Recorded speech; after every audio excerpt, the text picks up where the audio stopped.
मोमिनो, जिहाद के लिए हथियार ले लिया करो, फिर या तो जमात जमात होकर निकला करो या सब इकट्ठे कूच किया करो। और तुम में कोई ऐसा भी है कि खामखा देर लगाता है और पीछे रह जाता है,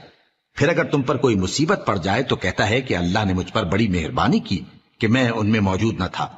और अगर अल्लाह तुम पर फजल करे तो इस तरह से कि गोया तुम में उसमें दोस्ती थी ही नहीं, अफसोस करता और कहता है कि काश मैं भी उनके साथ होता तो मकसद अजीम हासिल होता। अब जो लोग आखिरत को खरीदते और उसके बदले दुनिया की जिंदगी को बेचना चाहते हैं, उनको चाहिए कि अल्लाह की राह में जंग करें, और जो शख्स अल्लाह की राह में जंग करे फिर शहीद हो जाए या गलबा पाए, हम अनकरीब उसको बड़ा सवाब देंगे। और तुमको क्या हुआ है कि अल्लाह की राह में और उन बेबस मर्दों और औरतों और बच्चों की खातिर नहीं लड़ते जो दुआएं किया करते हैं कि ऐ परवरदिगार, हमको इस शहर से जिसके रहने वाले जालिम हैं निकाल कर कहीं और ले जा, और अपनी तरफ से किसी को हमारा हामी